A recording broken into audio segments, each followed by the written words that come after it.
Hello everybody, welcome back to Divorce Workshop Live Series. I'm just waiting for Ramona to come on, who's going to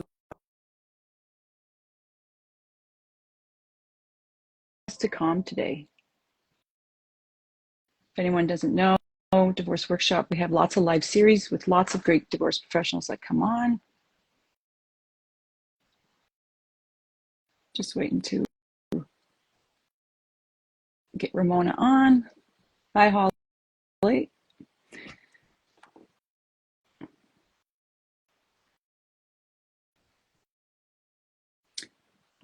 So Divorce Workshop, next week we have Marianne Hughes. She'll be coming on live. She deals with special needs children. And I have Shauna Warden, our divorce coach. She's coming on next Thursday at 12. And she's going to be talking about, we're going to talk about co-parenting and going back to school, which I know for many people is pretty common right now. So hopefully Ramona will get on soon. Oh, she's having trouble getting on. Let me try it again.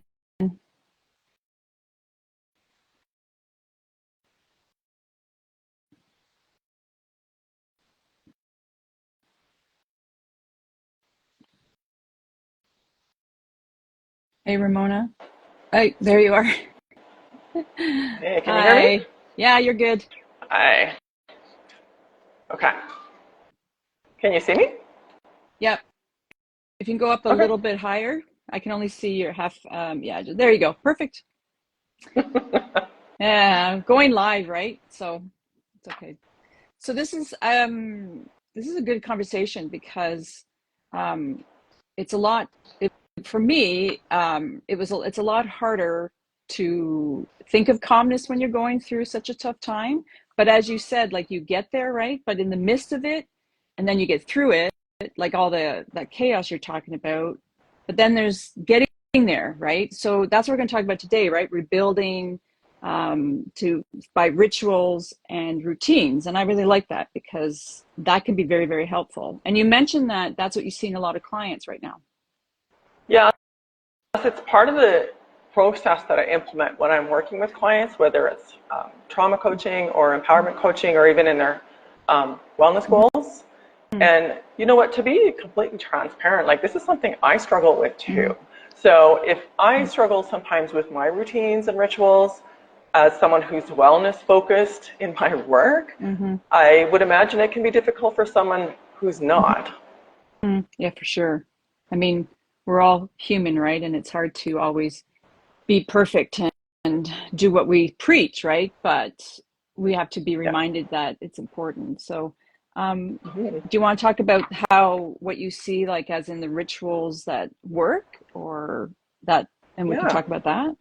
Well, here's a couple things to think about. We're just about to go through a transition. We're going from the summer Mm-hmm. to the fall. And for most of us, that means a change. So rituals can help our nervous system to transition through and have a part of us that feels grounded and safe and looked after. Mm-hmm. And I also like to think about there is no right or wrong as far as rituals. It's what's right for you and also what's right for you right now. Yeah. So when I'm connecting with a client whose nervous system is quite dysregulated and they either Mm-hmm. feel really depleted or they have they're stuck in overdrive all the time, or they pendulum swing back and forth, which is very typical with the trauma work that I do. That I witnessed Mm-hmm. that when I first connect with a client is what does your body need now to come back to that middle ground where you feel able to connect, you're able to think, you're able to Mm-hmm. function without being in performance mode or shutdown mode. And that can be very individual. So I'll let you maybe share what you're feeling in this, and I can give you some examples. Well, for me, I deal heavy a lot with the grievers, right? So a lot of times it takes quite a while to recover, and I don't even, recovery is kind of not the right word for grief if it's heavy grief, but with me personally, in my own experience, if I want to talk about routine for both when I went through really my challenging divorce as well as my death of both my parents, I needed routine. Like I needed something. So I started walking a lot and I started being in nature. And my assumption is like you were saying, I think it's so individual for everybody what their system, their regulatory system needs. This is what I needed. I needed to be in nature. I needed to walk. For some reason, right? Like I'm a gym person too, but for some reason I needed my feared flight system needed to expel a lot of energy. So I would often say I was pounding the pavement a lot during my stressful times. I Yo, also journaled a I lot. yeah, Sorry, go I could ahead. feel that with moving the energy through, Yeah. right? You need to move that restless energy through. That was just one of my experience. I mean, a lot of grievers have their own. I know a lot do the gym, so that's another way to expel. I mean, I'm sure because you're a trainer as well that that'd be another. I do find it like it's it's very different for everybody. So it's hard for me in my field to kind of. It's always they have to.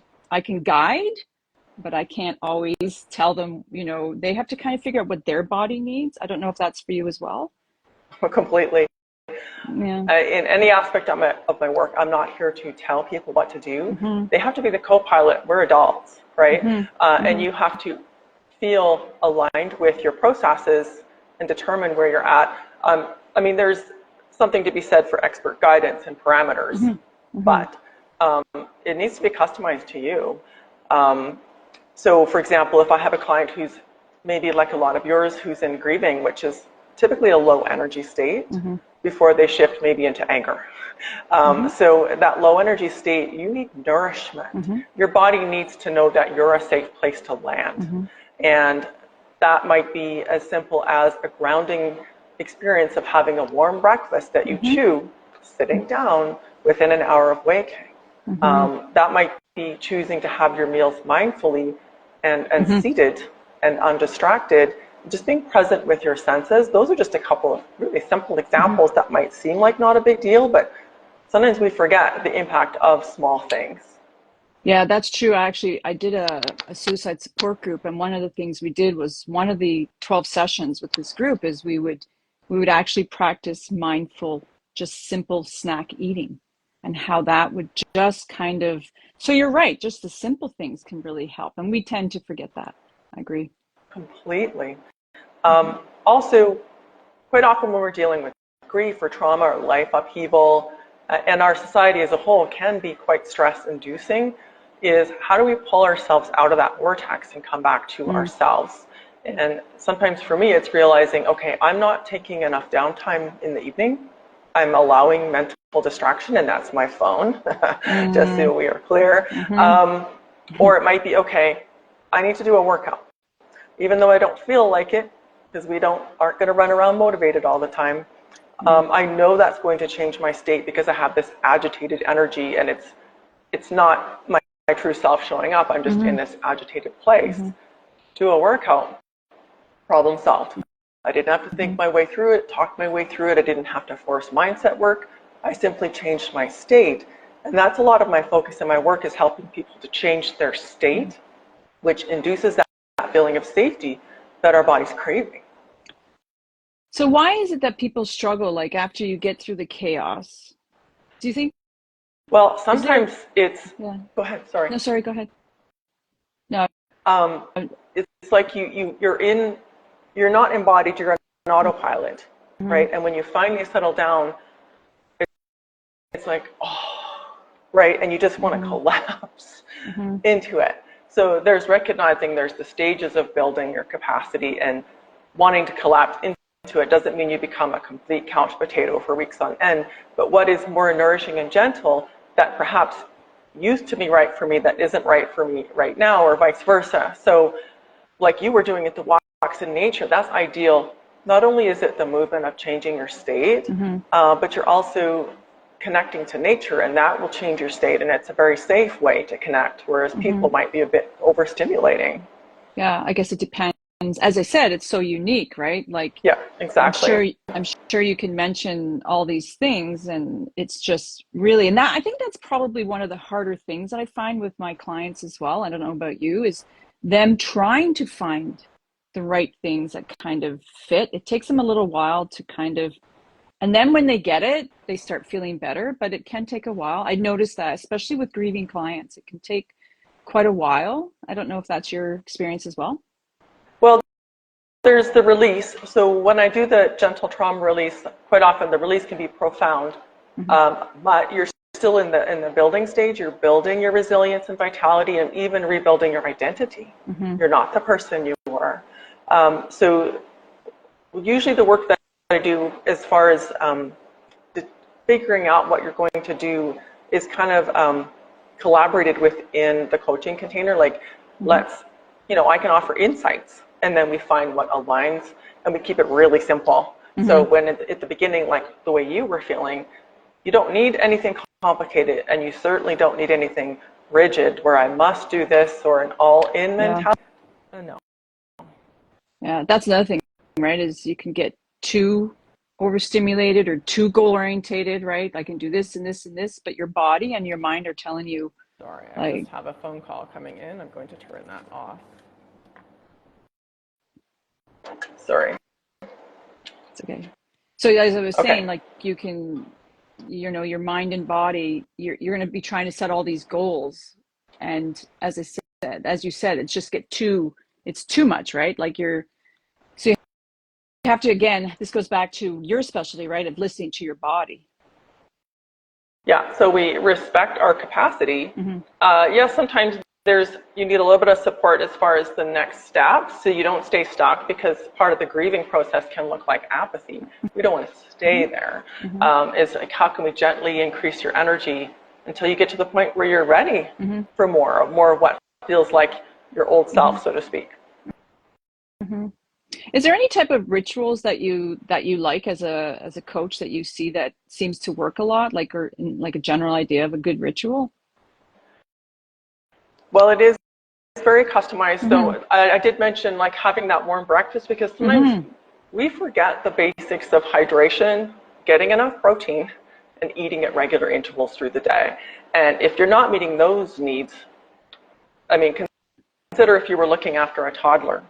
How would you Yeah. expect a toddler to feel and behave if you were not meeting those basic needs? You need them too.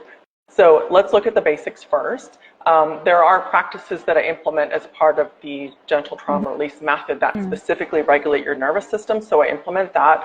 So it is individual. Like me, I'm not so much of a meditating journaling person. Mm-hmm. Like, yes, sometimes, but that's not my all the time go-to. But for other people, it is. They just want time Mm-hmm. to sit, reflect. If you have a hard time meditating, which some people do, and I don't think you need to force it, I think it's what connects you to your body, because that's how you change your state. As long Mm-hmm. as you're not so traumatized that your body's not ready to Mm-hmm. connect. Mm-hmm. So what connects you to your body? So it might be gentle movement, whether it's outside, inside, stretching, a hot bath, singing in the most obnoxious manner, Mm-hmm. to the most Mm-hmm. obnoxious music, Mm-hmm. and just Mm-hmm. totally kill it, like just be out Mm-hmm. ridiculous, right? Like when I'm doing a workout here in my space, I am like ridiculously over the top with some of my antics, because I'm just having fun with it. Mm-hmm. It's not just about being serious. Um, Again, and these are other things. What do you need to make space for that your body's craving? So for Mm-hmm. some clients and people, it might be a boundary. So I've had a brainstorm recently with a client where she wanted a job that wasn't 24/7. And so we brainstormed, well, how do you have a job that's not 24/7? And everything she did were choices that she implemented immediately without finding a new job. And it's sometimes just seeing your worth to carve out that space Mm-hmm.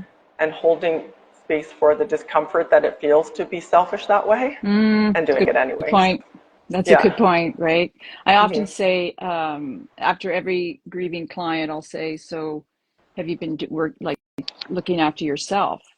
And I can tell you, a lot of them are like, "No," right? So, as you said, you have to make that's kind of like the first step when you're going through something big, like divorce Yeah. or death loss, is eventually the little steps. I often say for my work, it's baby steps because I don't want them to feel so much pressure.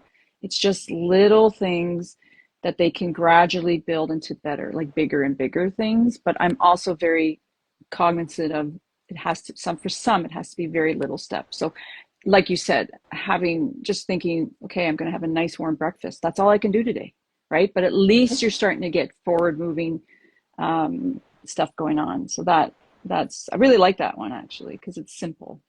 Yeah, and once your body is nourished and hydrated and it's moved a little bit, so even so your lymphatic system is moving, Mm-hmm. you feel mentally better Mm-hmm. just by changing your state. And one of the Mm-hmm. things that I love is when you start to focus on your nutrition, you mentally change your state even from one meal. Your brain functions differently Mm-hmm. with good food.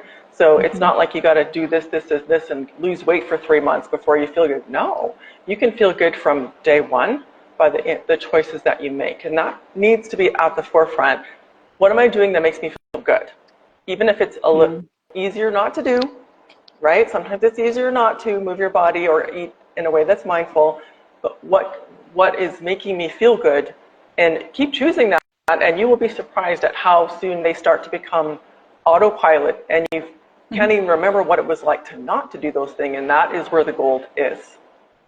Yeah, I also just want to mention there, just make sure, another thing is when you're in that chaos and if you have friends and family that are loving that chaos, right? Because there's some that will feed off that and keep that anger, keep that, especially in divorce, right? Like grief, it's another thing, but like you can also get wiped out energetically with some people. So as you were saying, boundaries, that's also kind of important is, once you start realizing maybe certain friends or family aren't really good for you to try to get out of this, just be mindful of that. I had that myself personally, a friend that was, we always were going back and back and back, and that's okay for a while because we're processing and we're having to work through. But it was getting to the point where I was getting quite tired of always going back, and it wasn't doing good for me. So that was just one thing I want to point out. Yeah. Well, here's something interesting that we were discussing in my coaching school is that a person can be basically a good person with good intentions Mm-hmm. while also not being good for Yep. you. Those two can Perfect. both Yep. exist. And it might be a matter of, first of all, communicating that you want to just drop that subject and Mm-hmm. focus on other things with your time together. Mm-hmm. But if someone is committed to not understanding or just not at the place where they can respect that boundary, then you can decide what distance is needed. Mm-hmm. And it doesn't make you or them a bad person. It just means they're not good for you right now. Yeah. Yeah. I have an exercise in the workbook just like that because it's for the grief world as well, because they don't mean to be this way and it's just who they are. And you either, as you said, you talk about it or, that friendship has shifted, right? So, Yes.